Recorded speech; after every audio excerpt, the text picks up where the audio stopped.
পোনপ্ৰথমে মই ৰেগা dance floor সকলো কৰ্মকৰ্তাক মই মোৰ তৰফৰ পৰা ধন্যবাদ জনাইছোঁ আৰু এই ৰেগা ডান্স ফ্ল'ৰ থ্ৰু দি যোৱা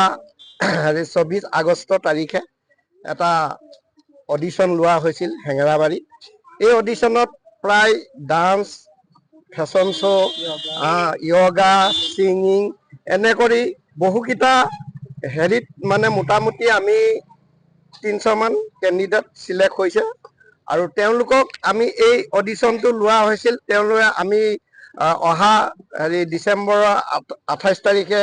কেলকাতাত আমি যি গ্ৰেণ্ড ফিনালে পাতিবৰ কাৰণে অনুষ্ঠিত কৰিছোঁ তালৈ আমি এখেতলোকক লৈ যোৱাৰ প্ৰচেষ্টা চলাইছোঁ আৰু আমি এই ৰেগা ডান্সৰ ফ্ল'ৰৰ পৰা আমি এতিয়ালৈকে য়োগা, ছিংগিং, মিউজিক এনেকুৱা কৰি ভালেমানকেইটা আমি টিচিং আমি দি আছোঁ আৰু ইয়াৰ সকলো ল'ৰা ছোৱালীয়ে ইয়াত অংশগ্ৰহণ কৰিছে। তাৰ উপৰিও আমাৰ প্ৰচেষ্টা আছে যে আমি আৰু ল'ৰা ছোৱালীক কেনেকৈ উন্নতি কৰিব পাৰোঁ তাৰ কাৰণে আমি আৰু কিছুমান বস্তু ইয়াত ইনক্লুড কৰিছোঁ। যেনেকৈ ডান্সৰ কাৰণে খুব জোনমাষ্টিকটো প্ৰয়োজন আৰু সেই জোনমাষ্টিক আমি এই মাহৰ পৰা আমি আৰম্ভ কৰিব লৈছোঁ। লগতে মাৰ্চেল আৰ্টৰ প্ৰয়োজন, গতিকে মাৰ্চেল আৰ্টৰো বিভিন্ন বেচিক ফৰ্মুলাবিলাক তেওঁলোকক শিকাম বুলি আমি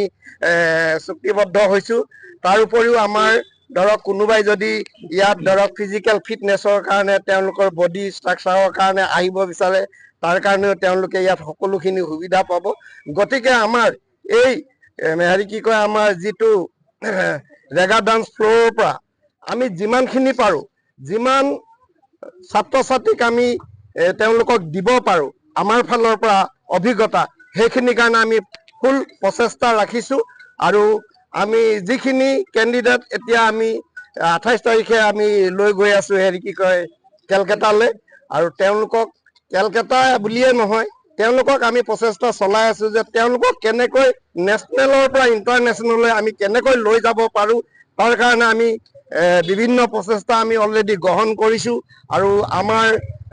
ডি প্ৰডাকশ্যন আৰু আমাৰ ৰেগা ডান্সৰ যুটীয়া প্ৰচেষ্টাত আমি আৰু এটা কল্পনা কৰিছোঁ যে আমি এখন